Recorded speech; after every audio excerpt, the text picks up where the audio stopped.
SSM news सदैव जनतेच्या हितासाठी। मी पोलिसांच्या तिथं जबाब दिलाय।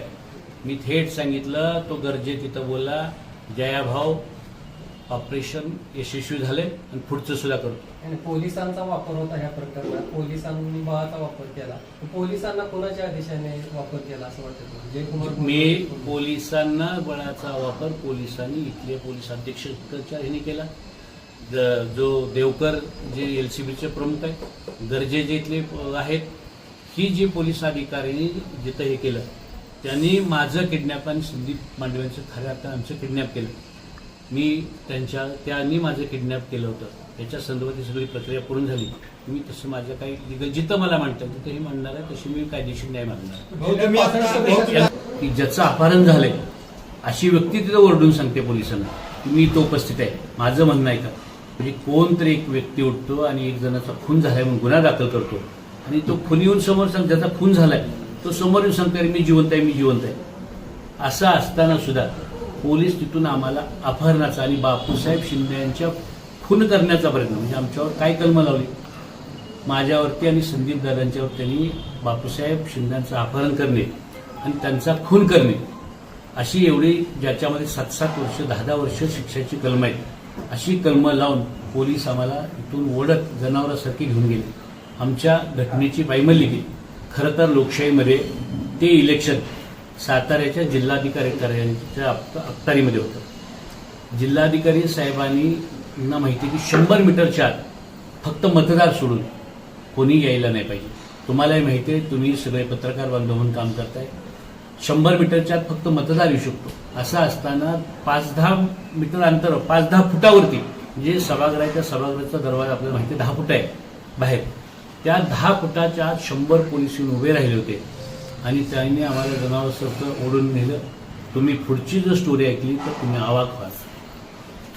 एवढी वाईट घटना त्या दिवशी, एवढ्या आमच्या जीवनामध्ये अशा प्रसंगात आम्ही जगून वाचून आलोय, म्हणजे नुसतं पोलिसांच्या कस्टडीतनं बाहेर आलो नाही, आम्ही जगून वाचून बाहेर आलोय। मी अत्यंत जबाबदारीने आपल्यासमोर काही गोष्टी बोलणार आहे। त्या दिवशी पोलिसांनी आम्हाला इथून घेऊन जात असताना इथून गाड्या काढल्या। आम्ही विचारतो आम्हाला कुठे घेऊन चाललाय, एक तर तुम्ही पहिले पोलीस आहे की नाही काही कळत नाही, तुम्ही साध्या देशावर पोलीस आहे, कोणाची गुंड आहे काही कळायला तयार नाही। त्यातनं काही चेहरे 1-2 ओळखीचे वाटले, त्याच्यावर वाटलं की पोलीस आहे, म्हणून आम्ही त्यांना सांगतो तुम्ही नजीकच्या पोलीस स्टेशनला आम्हाला घेऊन चाला। तुम्ही दोघे ओरडतोय, तुम्ही जर पोलीस आहे म्हणताय ना तर पोलीस स्टेशन इथे आहे, SP ऑफिस इथे आहे, DYSP ऑफिस शेजारी आहे, त्याच्या बाजूला एक इथं ग्रामीणचं DYSP ऑफिस आहे आपल्या जिल्हा परिषदच्या बाजूला, तुम्ही इथं आम्हाला या ऑफिसमध्ये घेऊन जा। तर तरी सुद्धा पोलिसांच्या गाड्या सदर बाजारच्या दिशेने निघाल्या, मागच्या गेटमधनं बाहेर पडून परत वळसा मारून मोळाच्या वड्यामार्गे पोलिसांच्या गाड्या मेड्याच्या दिशेने जायला लागल्या। आम्हाला फार भीती वाटायला लागली, पण आम्ही मोठमोठ्याने ओरडत होतो दोघं पण। आम्ही ओरडत असताना पोलिसांनी आम्हाला मारहाण करायचा प्रयत्न केला। तसं सगळा कोर्टापुढे आम्ही जे जबाब दिलाय, सगळ्या इंजुरीज वगैरे सगळे आमच्या कोर्टाला आम्ही दाखवल्या आणि कोर्टाने त्याचा ग्रीव्हन्स घेतलाय। कोर्टाने त्याच्या संदर्भात तातडीने काय भूमिका घेतली ती मी आपल्याला पुढे सांगतो। पण जाताना ह्या गाड्या मेढ्याच्या पुढे निघाल्या त्यावेळी त्या गाडीमध्ये गर्दे नावाचा एक इन्स्पेक्टर होता, गर्दे नावाचा एक इन्स्पेक्टर, त्याच्या जवळजवळ 5-6 पोलीस होते, त्यामध्ये आम्हाला दोघांना आतमध्ये घातलं होतं। आणि मेढ्याच्या मागं पोचल्यावर गर्देंनी सांगितलं, गर्द्याला एक फोन आला आणि गर्देंनी सांगितलं कामगिरी फत्ते झाली आणि रमेश गर्जे काय गर्जे म्हणत होते फोन, गर्जे त्यांनी सांगितलं कामगिरी फत्ते झाले आणि पुढची जयाभाऊ कामगिरी फत्ते करतो। मला आश्चर्य वाटलं, मग माझ्या मनामध्ये इतकी भीती निर्माण झाली। त्यांनी गुन्हा केला नाही हो दाखल, बापूसाहेब शिंदेच्या मुलांनी बापूसाहेबांचं अपहरण केलं म्हणजे गुन्हा दाखल केला होता। त्या संदर्भात तो बापूसाहेब शिंदेना पण कालपर्यंत मुलगा अजून भेटला नाही। उलट कुणाचं किडनॅपिंग या जिल्ह्यामध्ये झालंय, ते सगळ्या गोष्टी आहेत, त्याचे बरेचसे पुरावे आहेत। आज ते पुरावे मी मगाशी बोलता तेवढ्यासाठी थांबलो। मला माहिती आहे तो मुलगा 5वटच्या टोल नाक्यावर कुणाबरोबर आला, कुणी आणला, कुणाच्या गाडीत बसला, तिथनं कुठल्या एका हॉटेलला घेऊन गेले, तिथं काय झालं, तिथं कशा स्टोऱ्या, मग पहिल्या काय ठरवायच्या स्टोऱ्या बनल्या आणि या सगळ्या स्टोऱ्या ज्या कटकारस्थान बनलं ह्याचं इम्प्लिमेंटेशन करायचं काम फार गंभीर गोष्ट आहे। ह्या सगळ्या स्टोऱ्या अगोदर लिहिल्या गेल्या याच्यावरती जर काढले तर 3-3 तासाचे 2 पिक्चर निघतील एवढ्या घटना कोण दिग्दर्शक कोण आहे या त्याचा? घटनेमध्ये इतर लोक भारतीय होती असे बरेच जण लोकांनी सांगितलेले, पण या ही इलेक्शन प्रक्रिया रद्द करायला पाहिजे आणि पुन्हा फेअर आणि लोकशाही पद्धतीनं इलेक्शन झालं पाहिजे अशी आमच्या दोघांची मागणी आहे आणि आम्हाला न्याय मिळाला पाहिजे. अरे हो ते करणं ती केलं तरी तुमची पर्यंत घेतो ना परत.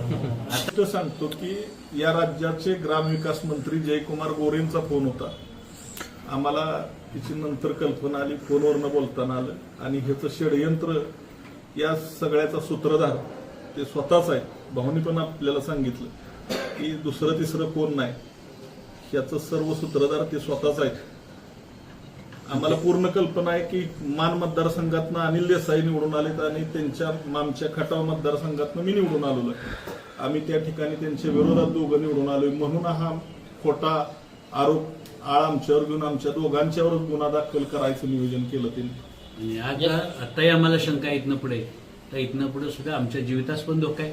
पोलिसांना पण आम्ही या निमित्ताने निवेदन देणार आहे, कलेक्टरला निवेदन देणार आहे की इथनं पुढे सुद्धा आमच्या वेगवेगळे अजूनही गुन्हे दाखल होते. कालची परिस्थिती अशी होती की ते इलेक्शन हे कोणाच्या अधिपत्याखाली झालं? सातारा जिल्हाधिकाऱ्यांच्या अधिपत्याखाली झालं. 100 मीटरच्या आत एकदा गेल्यावर माझ्या संरक्षणाची जबाबदारी साताऱ्याच्या जिल्हाधिकाऱ्यांची होती. माझ्या संरक्षणाची जबाबदारी सातारा जिल्हाधिकाऱ्यांची होती. उद्या किंवा परवा सकाळी भेटून मी त्यांना निवेदन देणार आहे. मला तिथून पोलिसांनी किंवा ज्या गुंडांनी किडनॅप केले ते सीसीटीव्ही त्यांच्याकडे उपलब्ध आहे. सगळं तिथलं वरचं सीट, कारण मला माहिती आहे मी जिल्हा परिषद सभागृहात काम केलं. तिथं सीसीटीव्ही फुटेज आहे, बाहेर मीडियाकडे फुटेज आहे. या फुटेजच्या माध्यमातून ज्या ज्या लोकांनी आम्हाला उचलून नेले त्यांच्यावरती लोकशाहीचं हत्या केली, खून केला आणि लोकांना किडनॅप केलं. म्हणून कलेक्टर साहेबांनी सोमोटो, जसं सोमोटो या माझ्या एका न्यायाधीश साहेबांना ज्यावेळी मी जबाब दिला तर स्वतः त्यांना वाटलं की यांना कारणे दाखवा नोटीस काढली पाहिजे.